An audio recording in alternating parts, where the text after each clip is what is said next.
Good morning, everyone. Good morning, ma'am. How are you? I am fine, ma'am. What day is today? Today is Friday. And what date is today? Today is 6th of 6th of March. March. And which subject is today?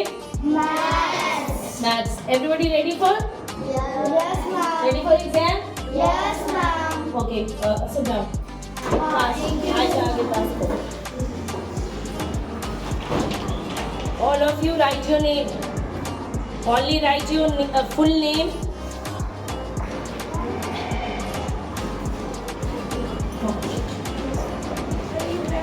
Yes, come in. Yes, come in. Yes, come in.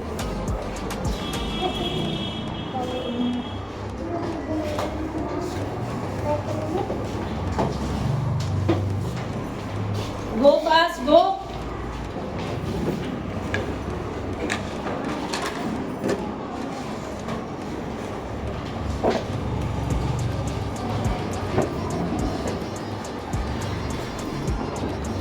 Fast. Easy fast.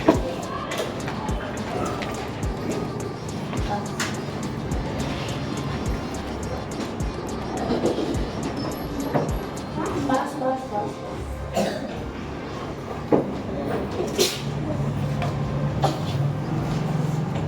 Everybody got your question paper? Yes, ma'am. Arish. Fatima.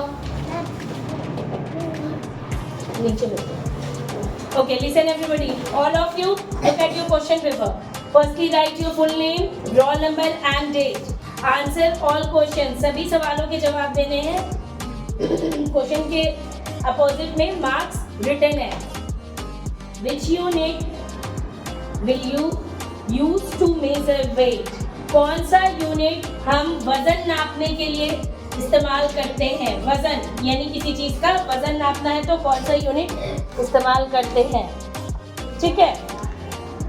School bag, pencil, maths notebook और geometry box, इन चार में से किसी एक पे आपको टिक करना है जो कि करेक्ट. कौन टिक नहीं करना है, इसमें लिखना है कि स्कूल बैग को नापने के लिए आप कौन सा वेट मेजर करोगे, कौन सा मेजरमेंट यूनिट यूज करोगे. पेंसिल के लिए क्या यूज करोगे. अब क्या है ये बिल्कुल मुझे नहीं पता. आप लोगों को क्लास में बहुत अच्छे से रिवीजन और क्लास दोनों हो गया है. सेकंड नंबर पे आते हैं ऐड. 3 मार्क्स का है ये, 1.5 मार्क्स ईच है. थर्ड नंबर के क्वेश्चन में सब्सट्रैक्ट यानी कि घटा. फोर्थ नंबर का क्वेश्चन है फाइंड द प्रोडक्ट. प्रोडक्ट का मतलब होता है जो मल्टीप्लाई करने के बाद आंसर आता है उसे हम प्रोडक्ट कहते हैं. फाइंड द प्रोडक्ट, आपको प्रोडक्ट बताना है. नंबर 5 में आते हैं draw the amount in different. ₹7 है, इसको डिफरेंट वे में आपको लिखना है. डिफरेंट यानी ₹7 को और क्या लिख सकते हैं, क्या हम बोल रहे हैं, थोड़ा वर्क कीजिएगा तो समझ में आ जाएगा. हाँ, यहाँ पे क्वाइन छूट गया है. Draw the amount in different coin. तो आपको क्वाइन में राइट करना है कि ₹7 को कितने क्वाइन के साथ हम करेंगे. राइट इन वर्ड्स में आते हैं. 4 मार्क्स का है ये, 4 नंबर्स है. इसको स्पेलिंग में लिखना है. राइट इन वर्ड्स में राइट ऑर्डिनल नंबर.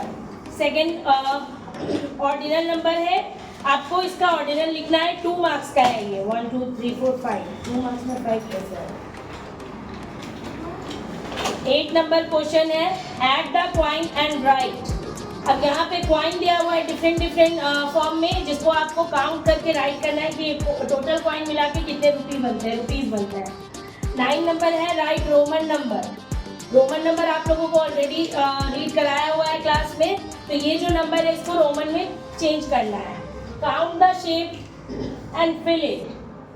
आप यहाँ देखिए कितने ट्रायंगल बने हुए हैं. Total number of triangle count करेंगे और राइट करेंगे. कितने रेक्टेंगल है, कितने स्क्वायर है और कितने सर्किल है. Put the sign. ये नॉर्मल नहीं है कि बस नंबर लिखो और साइन कर दिया. Firstly you have to add them. 16 + 4 को ऐड करो, 13 + 7 को ऐड करो. ऊपर पे लिख दो उसके छोटा सा. उससे इजी हो जाएगा कि कौन सा नंबर बिगर है और कौन सा स्मॉलर. उसके बाद साइन पुट करेंगे greater than, smaller than and is equal than. Number 12 है right in expanded form. Expand का मतलब होता है बढ़ा के लिखना, उसको विस्तार से बनाना।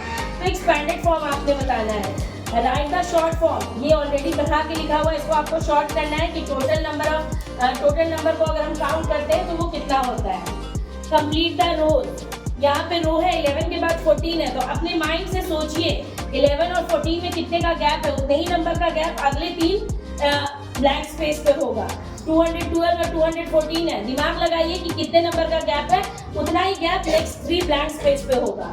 आते हैं क्वेश्चन नंबर 15 पे, जो कि MCQs है यानी multiple choice question. As it is बाकी सब्जेक्ट में भी हम देख चुके हैं कि MCQs क्या होता है।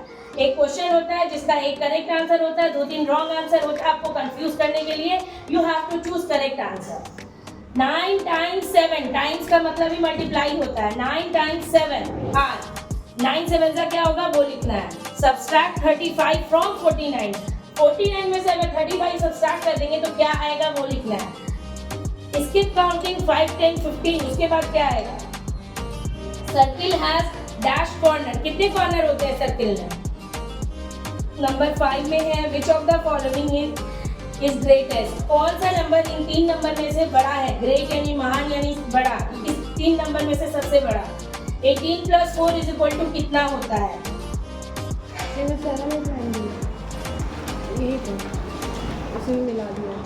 और यहाँ पे देखेंगे 6 के बाद 7 8 9 भी क्वेश्चन है, 9 मार्क्स का है, 9 क्वेश्चन है। जनवरी हैज डैश डेज, जनवरी आपको बहुत क्लास में अपने निकल पे करना सिखाया गया है, उससे आपको पता चलेगा कि कौन से मंथ में कितने डेज होते हैं। तो जनवरी हैज डैश डेज, कितने डेज होते हैं जनवरी में वो आपको टिक करने हैं। The answer to a multiply is called, जब हम मल्टीप्लाई करते हैं तो उसका आंसर क्या कहलाता है ये मुझे नहीं पता, आपको टिक करने हैं।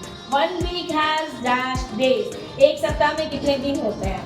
Now our math section are completed, that is 50 marks total. Full marks is 70, 50 marks is maths and 20 marks mental maths. 50 marks maths completed. Now we have to go mental maths is 20 marks. 20 question 20 marks, 1 marks each. Smallest 2-digit number, सबसे छोटा 2 अंकों का number कौन होता है। Largest 2-digit number, सबसे बड़ा 2 अंकों का नंबर कौन होता है। 8 8 are 1 meter is equal to how many centimeter. 1 kg is equal to dash gram. A clock has dash hand, clock के कितने हैंड होते हैं, थोड़ा रिकॉग्नाइज कीजिएगा माइंड में, आइज क्लोज करके सोचिएगा, क्लॉक देखिएगा, उसके बाद आपको आराम से समझ में आ जाएगा। 8 hours 12 पैसे, 8 hours नहीं यहाँ रुपीज है, 8 रुपीज एंड 12 पैसे कितने होते हैं वो लिखना है। नहीं यहाँ पे करेक्शन करवाइए, 8 रुपीज और 12 रुपीज, 12 पैसे, 8 रुपीज और 12 पैसे ये लोग कैसे ऐड करेंगे। लिखना है ना 8 रुपीज और 12 पैसे, उसका शॉर्ट फॉर्म करते। ये तो मेरा सेंटेंस वाइज है ना, ये सेंटेंस में 8 रुपीज और 12 पैसे लिखा हुआ है, लेकिन जब हम इसको अपने करेंसी के फॉर्म में लिखेंगे तो कैसे लिखेंगे ये आपको लिखना है। 1 week is equal to dash days, एक हफ्ते में कितने दिन होते हैं। हाउ मेनी 50 पैसे कॉइन मेक 1 रुपीज, 1 रुपए को बनाने के लिए कितने पैसे चाहिए होंगे। 2 × 3 × 3, पहले 2 का टेबल 3 टाइम, फिर जो आया उसका table 3 time. 4 + 6 + 4 is equal to dash, increasing order यानी बढ़ते क्रम में, डिक्रीजिंग ऑर्डर यानी घटते क्रम में। The shape of the coin is, सिक्के का शेप क्या होता है। A triangle has dash corners. 100 पैसों इज रिटन, 100 यहाँ पे मिस्टेक हो गया है, पैसे इज रिटन, ओ को कट कर देंगे। क्वेश्चन नंबर 16 में 100 पैसे इज रिटन एज, 100 पैसे को अगर रिटर्न करना है ओ को कट करो, पैसे PAISE, 9 × 9, 9 9 का क्या होगा वो लिखना है। 1 month is equal to dash days, एक महीने में कितने दिन होते हैं, हर मंथ में अलग अलग डेज होते हैं, तो वो दोनों डेज लिखने हैं, वही सही होगा। स्किप बाय 3 का स्किप करके 9 है, 12 है, डैश और dash. 6 10 is equal to dash, 6 10 कितना होगा ये आपको लिखना है। टोटल मैथ्स और मेंटल मैथ्स के क्वेश्चन हो गए। ऐसा कोई क्वेश्चन है जो क्लास में नहीं हुआ, मैं आपने नहीं पढ़ा या आपने नहीं पढ़ा, ऐसा कोई क्वेश्चन है इसमें? No, आपने नहीं पढ़ा उसे छोड़ के, इट्स योर प्रॉब्लम। क्लास में हुआ, हम लोगों ने अंडरस्टूड कराया, आपके माइंड में अच्छे से फीड हुआ कि नहीं हुआ, सारे क्वेश्चन अटेंड हो चुके हैं रिवीजन में भी और सिलेबस में भी। Okay, all the best everyone.